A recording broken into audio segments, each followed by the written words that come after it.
É o fim da CPI, e agora?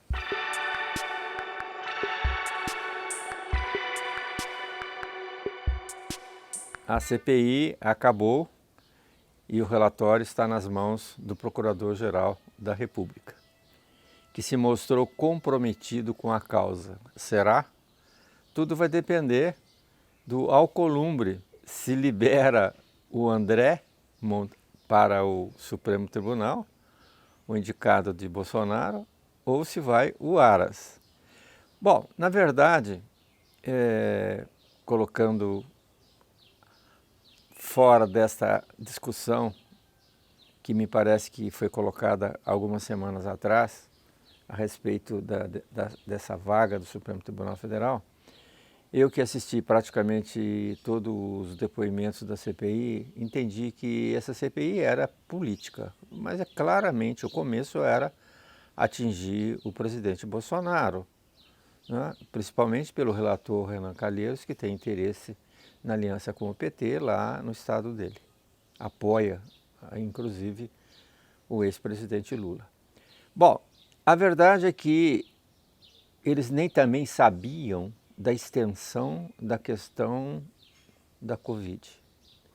E realmente foi uma CPI que me parece até que os próprios senadores, membros da comissão, começaram a observar que realmente a coisa era grave, que estava se falando de vidas humanas e o que era mais chocante, o total desprezo do governo pelas vidas que se foram. Os 600 mil mortos, mais do que isso, 650 mil mortos, pesou muito nessa CPI. Eles falaram, eles estiveram presentes, não só no depoimento das famílias, mas pelo próprio desenrolar da CPI. Ou seja, foi uma CPI terrível pela narração, pelos aspectos que foram levantados na CPI, de um cinismo, de um deboche com a vida humana impressionante. Se isso fosse uma crítica um pouco pesada até ao presidente da República, a gente poderia até ser elevado e levado por essa influência. Mas o presidente, depois da CPI praticamente encerrada, vem com aquela live dizendo que as vacinas davam AIDS. Então, é impressionante a situação que nós assistimos, penalizados com o respeito, a falta de respeito para com os que faleceram e morreram, às vezes, alguns em situação angustiante. O fato de um hospital fazer experiência com vida humana, isso é uma coisa que a gente não vê há anos, né? Bom, resumo, a CPI indicou, né? Porque ela indica, ela não indicia, quem indicia é a Justiça. O Supremo Tribunal Federal já se pronunciou dizendo que o relatório é fraco, enfim. O problema é que o grande perdedor de tudo isso foi o Bolsonaro, que já está perdendo. E abriu uma perspectiva, na minha opinião, política para essa polarização entre Lula e Bolsonaro. Ou seja, a sociedade está começando a entender um pouco de política. Eu tenho essa convicção, que eles estão entendendo como é que funciona tudo isso. As previsões, né, das próximas eleições hoje, com somente 2 candidatos, levam a essa conclusão de um ganhar do outro, mas estão aparecendo os outros candidatos. O PSDB fez a sua convenção, tem 2 bons candidatos, o Dória, que tem lá as suas diferenças com o público paulista e paulistano, não tem mais aquela áurea que o levou a ganhar a Prefeitura de São Paulo no primeiro turno. Tem críticas ao seu governo, mas a gente tem que levar em consideração que se não fosse ele, talvez o número de mortos no Brasil pelo Covid seria muito maior, se ele não tivesse tomado a iniciativa de trazer a vacina chinesa para o Butantan. O Butantan que faz todas as vacinas e que vende os princípios ativos, vem da China, vem da Índia, vem dos Estados Unidos, vem de todos os lugares do mundo. Então não havia essa questão que o Bolsonaro, infelizmente, colocou a respeito da China, do DNA, de modificar de sexo, de controle, destruir as indústrias brasileiras para serem compradas pelos chineses, ou seja, coisas ridículas que hoje a gente sabe que isso não tinha nenhum sentido.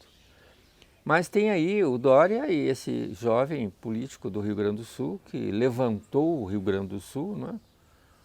Um estado que foi praticamente destruído pelo PT.